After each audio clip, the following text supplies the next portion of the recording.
Yo, what is going on, everybody? It's your boy Ansel Armstrong here, back again, and today we got a huge video today, the one I know a lot of you have been waiting for. Opening day is this week. We're less than 1 week away from baseball being back here in 2020. I didn't think it was gonna happen, I'm not gonna lie. For quite a while there, I was pretty pessimistic about baseball returning, but it's back. And with the return of baseball, so was the return of roster updates and attribute upgrades in MLB The Show 20. If you played Diamond Dynasty before, you know there is a huge investment opportunity there. If you invest in the silvers and they go up to gold, you can then quick sell them for 1,000 subs. Same if you're investing in golds and they go to diamonds, you can then quick sell them for 5,000 subs. So if you're picking up a ton of golds at 1,000 subs each and that gold goes up to a diamond, you quick sell them for 5K each. You make 4K per card on those. Tons of investment opportunities. Is one of everybody's favorite ways to make stubs each year in the show, and it's finally back here in MLB The Show 20. So today we are going to be looking at my favorite cards that I think could be potentially being upgraded this year. Of course, I'm going to leave a ton of names off, so let me know down in the comment section below the names that I don't talk about in this video, because there are certainly a ton. Let's chat about baseball. Let's talk about if you disagree with one of mine, if you think one guy I list on here has no chance, or if there's somebody I'm missing out that's super obvious, let me know down in the comment section below. Let's chat about it. Now, of course, some of the things I'm looking for here, there's a couple things we can kind of break it down by. One, somebody who's potentially younger, doesn't have much history, but has a high upside, a lot of potential. Of course, we saw what happened with Acuna last year. They didn't upgrade him till Diamond till way late in the season, so there is some definitely a little bit more risk there. And of course, with only 60 games, you don't really know how that's going to affect things. We know that we're going to be getting weekly attribute changes as opposed to bi-weekly attribute changes that we've had in past years, but with there only being 60 games, there's not going to be a big sample size. So I don't know, maybe they're going to be more quick to upgrade people. If someone comes out the gate hot in the first 2 weeks, in the first 10-15 games, they're crushing it, maybe those people are going to get a quick upgrade, whereas in the past they usually wait about a month and a half before they start upgrading. Don't really have that chance here, so I think they may be pretty liberal with the upgrades this year and just throw them out based off how people are performing. So young guys who have some high upside, maybe some players who have a strong track record and are just on the cusp of going to another tier. We have quite a few of those, as I really like those. SCS loves people with a good strong track record, because of course there's that 3-year history. So if maybe a couple years of their 3-year history is good in terms of getting them their ratings, one strong year in the current year could easily bump them up. Maybe somebody who's had a down year as well, had a couple strong years under the belt, but had a down year a year ago, maybe the year before that. Maybe they could have a bounce back, easily get up to the next year. And then players who are just on a general upward trend over the last 3 years. So we're going to break it down by favorites, contenders, and dark horses for both gold to diamond and silver to gold. I don't think with only 60 games there's going to be any bronze to gold. We've had that happen in the past. It is a little bit rare even at a full 162 games, so I don't think it's going to happen here with only 60 games. Same with a silver to diamond type of move. It's happened before, but with the limited schedule, I don't think that's going to happen. So let's dive into it. Our first tier here, looking at the favorites, the cards I really truly believe in going to diamond from the gold tier. First card we're looking at here, one of everyone's favorite to go up this year. It's Juan Soto. I mean, the dude's only in his 20s. He's only had one full season, and he absolutely crushed it last year. The slash line of 282, 401, and 949, 138 OPS plus. He comes out and plays like he did last year and this year. Really the way he's played the last 2 years, even in his limited time in 2018, man. If he comes out like that here in 2020 with 60 games, comes out the gate hot, he's quickly going to be going up to diamond. And as we can see, if we tab over to his marketplace, he's actually already been trending up. People are already starting to invest in him. So again, as we go down this list, some of these contenders and dark horses are going to have more return possibilities, as they're going to be a little bit more overlooked right now. A guy like Soto, I think he's a pretty firm bet to go diamond. And of course, if you buy him at 2K and quick sell him for 5K, you still make a ton of stubs. But of course, his price is already going up as people begin to invest in. Another thing you could potentially do is sell off the hype as well. You can invest a bunch at 2K right now. Maybe the next market crash, pick them up at 1,500. And, you know, comes out the gates hot. Next thing you know, he's going to be 3-4K on the marketplace. You could sell him then instead of waiting until he goes diamond. Just another something to think about there. But I think Juan Soto, I mean, he's got all the tools. He's a fan favorite. People love him. I think he's going to be going up real quick. So our next card we're looking at, another 84, another fan favorite, is Chris Bryant. His marketplace has already gone up a little bit too. He's hovering around 2,500 right now. But I think he is another guy who could easily get that one overall bump and go up into the diamond tier. His hitting stats are good, but lacks a little bit versus righties. So that's a lot of room for improvement here. And that's something that you got to look for when investing, is you got to have guys that have room to improve. You know, one thing people may bring up, I'm not going to mention JD Martinez or Giancarlo Stanton in this episode. They're both 84s. A lot of people may think they're going to go diamond. But to me, they're already very proficient hitters, and their attributes already reflect that. So what brings them down is their defense, speed, other things, striking out too much, things like that. Now, of course, some of those things can change and get upgraded through the season, but usually SDS, they do not change any speed or defensive stats through the season. Potentially their vision or discipline could get adjusted, but guys like JD and Giancarlo, they got good track records. They've been around for a while. They already have insane hitting attributes. So to even get enough attribute change to get one overall boost, they're going to have to play out of this world, which is possible over a 60-game stretch. You never know. But I just find it unlikely. Whereas here we have Chris Bryant. As we can see, he's got room to grow both versus lefties and righties. He's coming off his down year in 2018 where he slashed 272, 374, 834. And he came back with a 903 OPS back in 2019. Was an all-star, had a real big bounce back season, not quite to where he was in his first 3 years, but if he bounces back even a little bit further coming in here to 2020, I think he could be a shoe-in and definitely get that one overall upgrade boost to that diamond tier. Next card we're going to be looking at is Corey Kluber. He was actually a diamond back in MLB The Show 19, of course, last year. Had a bit of a rough year, only started 7 games with a 5.8 ERA, got roughed up in those games. Of course, he did have the injury. He was working through that injury. If he's able to come back and be healthy now for the Rangers, I could see him with the track record he has. He's only 2 years removed from winning the Cy Young, which seems like a long time ago for Kluber, but it's really not.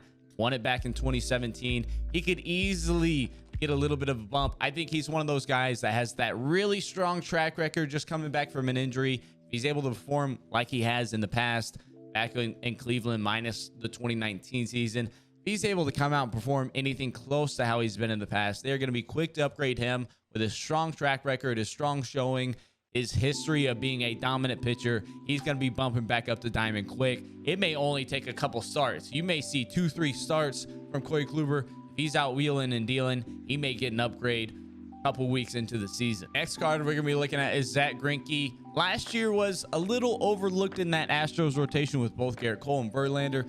Still got Verlander for the Astros, but Greinke slotting into that firm number 2. And honestly, his 2019 season, it was really good last year. 2.93 ERA. His whip was as low as it's been since he was on the Dodgers back when he crushed it in 2015. Same with his hits per 9. His homers per 9 was down. Walks per 9 was down. All of his per 9s were down across the board. He's able to replicate that, do that again here in 2020. He's a card that, again, he's got room to grow. He's able to duplicate what he did last year where his per 9s were low. He pitched a lot better, sub 3 ERA. He does that again in 2020. He's already an 84. He only needs the one overall boost. A slight boost is easily doable for Greinke if he comes out the gates wheeling and dealing, firing it strong. So those are our favorites for gold to diamond. Again, we got Soto, Chris Bryant, Corey Kluber, Zach Greinke. Those are the ones I'm looking at as the most likely to go from gold to diamond. Now, let's take a turn a little bit and let's look at some silver to gold guys here in our favorites category. So with our first silver to gold guy, we have one of my favorite players to watch here for the 2020 season is Yoan Moncada. He crushed it last year. Slash line of 315, 367, 915. He was 24 last year, 25 this year. He's still young. Had a great season last year. If he comes anything close to replicating what he did last year, he's going to be a shoe-in for gold. And honestly, I think if we had a full season, Moncada could be one of those silver to diamond guys. I think with only 60 games, not enough to do that.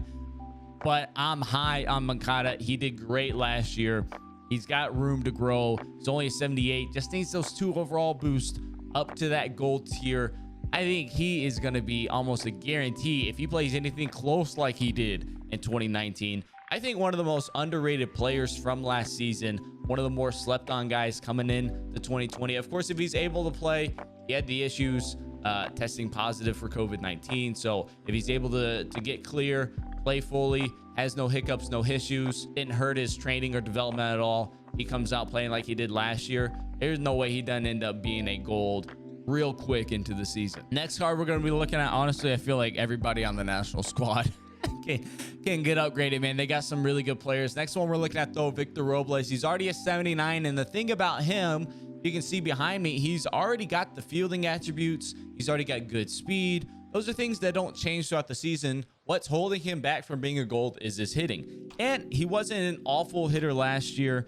Only had the 745 OPS, the 88 OPS plus. But if he comes out, he was only 22 last year. If he comes out and he's able to hit at even a halfway decent clip, it's only going to take him being an average hitter to become a gold player in MLB The Show 20. So that's why I really like Robles. He's young still. I think he's got a whole lot of potential. Again, if he comes out and he's even an average hitter and just gets a couple 2-3 boosts to his contact or his power versus righty or lefties, he easily goes up and gets into that gold tier, as he already has the high fielding and the high speed that's boosting him up so far.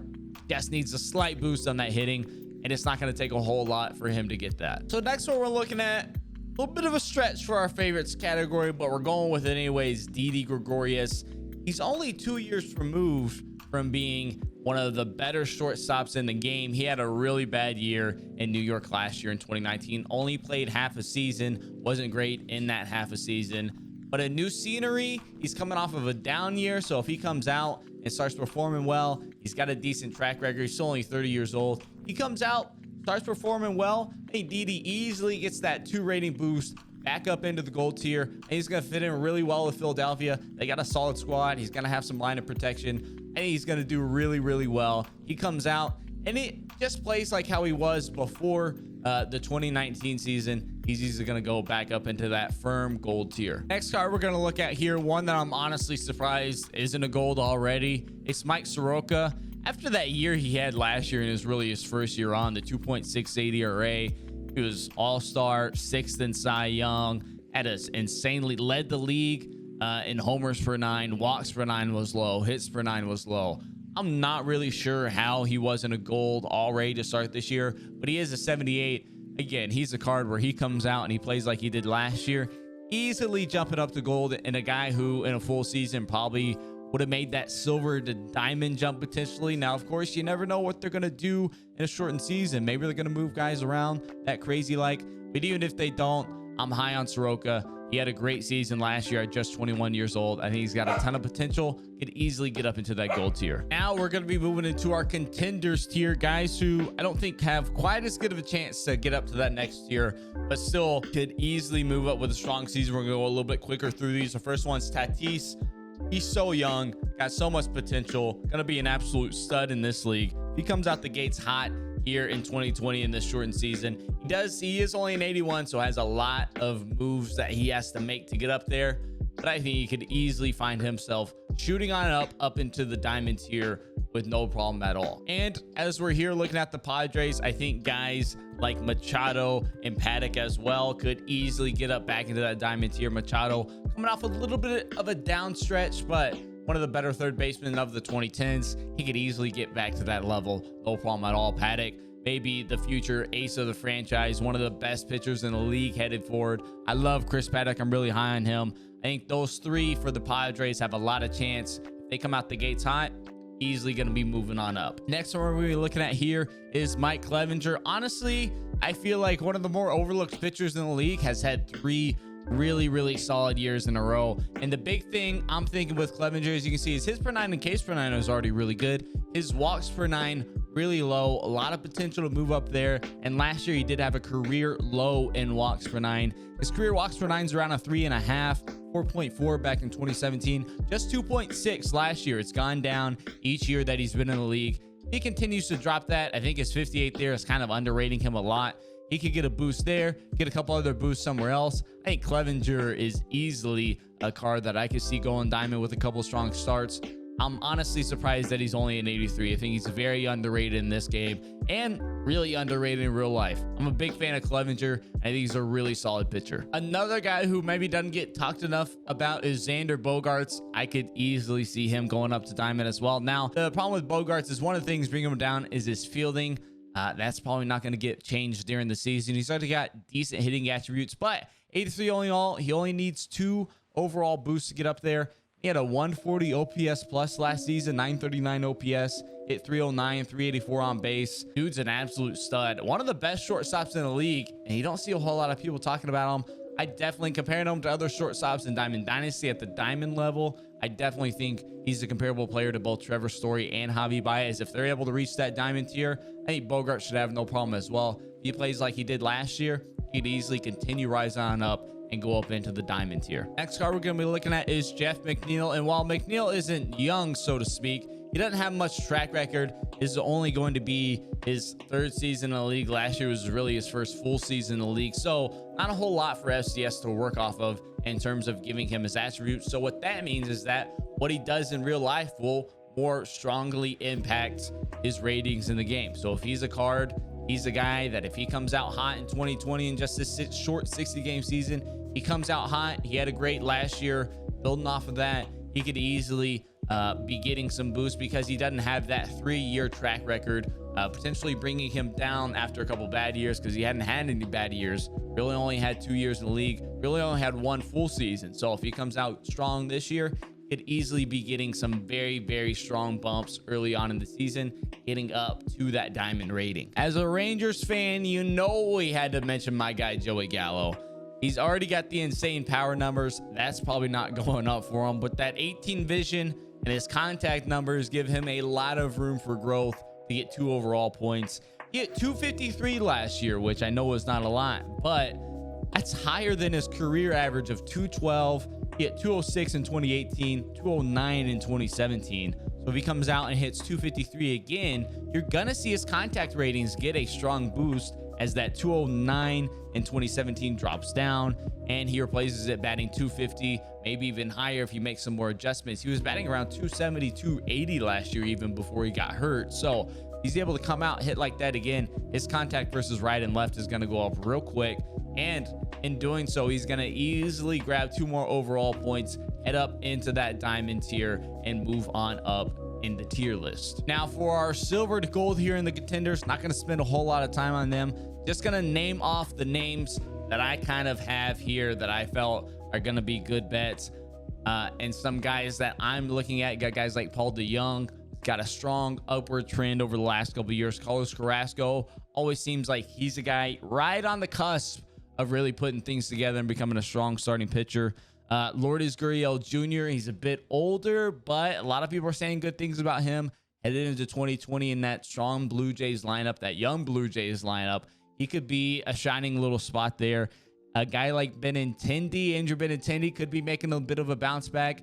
He's a guy who I feel like at some point in time is going to put it together for at least 1 season and bounce back a little bit, put together a strong season. Guys like Brandon Lau, honestly, he may be the rookie of the year last year if he does not get hurt and Jordan doesn't come on, steal the show.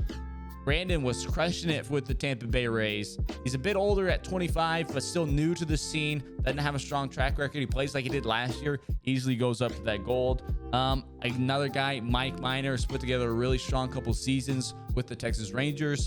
If he continues to do that, he could easily get a boost. He is down low, a little bit lower on the silver tier, around 76. So he will need quite a bit to go right for him, especially in a short season. Maybe tough to do so, but he's a guy who's put together a strong couple seasons. He continues to bid off of that, can easily see himself going up. Now, the next cards we're going to be looking at are our long shots, our dark horses, guys that could pay off big time. Our first one here, Lance Lane, he's around quick sell right now. He was 5th in the Cy Young voting last year. He's able to replicate that performance here in a 60-game season. A 4 overall rating bump is going to be a little tough, but he's able to pitch like a Cy Young contender, a top 5 Cy Young pitcher. He could easily find himself up in the Diamond. Again, these are a long shot. So guys that don't have a lot of chance, but if they're able to put some things together, could do it, but we are going to go pretty quickly through these. Next one's going to be Trey Turner with the Nationals, an 82 overall. He's still pretty young, still got a lot of potential, a lot of chance to put things together and become an insanely great player. I think Trey Turner, especially in that Nationals lineup this year, great lineup, got some protection there. I think Trey Turner could easily put together a strong season in a 60-game stretch. You're only going to need, you know, a hot month, and you're easily going to be moving up to that diamond tier. Next guy we're looking at with the Reds, maybe not quite as much of a long shot as some others, but Luis Castillo, the ace of the Reds now, had a great season last year. He's another guy where if he's just able to do what he did last year again, you're looking at a guy who's going to move up. And that's kind of a theme that guys that we're looking at, guys that if they can just perform how they performed in the past, maybe coming off of a down year, or just perform the same way they did last year, they're going to be able to go up and move on up tiers really easily. The next one we're going to be looking at here is Gleyber Torres. Now, I have him in my long shots category because, again, he's young, he's hyped, he's got a lot of potential, but his hitting attributes are already really strong. Now, of course, he could come out on fire, out the gates, crushing the ball, and easily get boost here to get him up to that 85, but that defense is bringing him down quite a bit right now, so he's really gonna have to destroy the baseball here in 2020 versus some tough pitching in the AL and NL East. Not gonna be an easy schedule, not gonna be great for hitting, and he's gonna have to absolutely destroy the baseball to get that boost, but he does have the potential to do so, so he is in my long shots here. And then the last one we have in my long shots category is Yu Darvish. Now, Darvish has had a rough couple years ever since the 2017 World Series, where he got roughed up in the World Series versus the Astros. Was pitching great before that, but last year in the second half of last season, he put it all together and had a super strong second half for the Cubs. One of the best pitchers in the league in the second half of last year. So I definitely think he's got a lot of potential. If he's able to put together in a full season what he did in the half a season last year, well, over 60 games, I should say, he could be getting some strong bumps. And even if he doesn't go diamond this year, I could easily see him maybe getting that bump headed into next year or the year after that. And now quickly going through our long shots for that silver to gold tier. Got a guy like Danny Santana, had a bit of a resurgence with the Rangers last year after not doing a whole lot for his career. Absolutely crushed it last year if he's able to replicate that. We have your rookies, your Gavin Lux, your Bo Bichette, your Vlad Jr. Well, Vlad Jr. is not a rookie, but your young guys, your up-and-coming guys, your Lux, your Bo, your Vladdy, guys that have a ton of potential. Luis Robert, haven't mentioned him this video, should have mentioned him. I think he's more of a contender or almost a guarantee, a favorite to go from that silver to gold tier. Luis Robert definitely going to be boosting up. He's been crushing the ball in these scrimmages in this quick spring training that we've gotten going on. He looks insane. Another guy like Cole Hamels put together a couple decent years with the Cubs after a bit of a rough stretch with the Rangers, but again, a guy with track record to easily put it back together, especially on the Braves. They got a good offense, they got good things going on behind him. Tyler Glasnow with the Rays, I'm a huge fan of him. A young pitcher, got a lot of potential. Not really sure why he's even a silver after that year he had last year was really strong. I think he could easily find his way bumping up into the gold. And then last but not least, we're going to be talking about Corey Seager. Hey, one of these years, Corey Seager is going to have a good year. Same with kind of Benintendi, not quite on that same level. Seager's better than Benintendi, but one of those guys that I just think eventually they're going to put it together and be able to get some strong attribute boost and rating increases in the game as they move up tiers. I think Seager, if he has a fully healthy season, I think a lot of people are sleeping on him, kind of forgetting about him, but he could definitely still put it together. Definitely still a guy with a lot of potential. So that does it for today's episode. Definitely a bit of a long one, but I wanted to make sure we went in detail on all these cards and why I think they have potential to be boosted and have their attributes increased here in this 60-game season in Major League Baseball, and how that would reflect their attributes in MLB The Show 20. So if you're going to be doing any investments, those are the guys that I'm looking at to invest in as the season starts to get those tier boosts, to cash in, make those subs. We're sitting on about 600K right now. Definitely going to be throwing some of those bad boys out in investments as the season gets started, and we get a chance to see how people are doing, who's performing well, who's hot, who's not, type of thing. Of course, I missed some names, no doubt about it. There's so many players, so many good players who have a lot of potential this year. Let me know who I missed.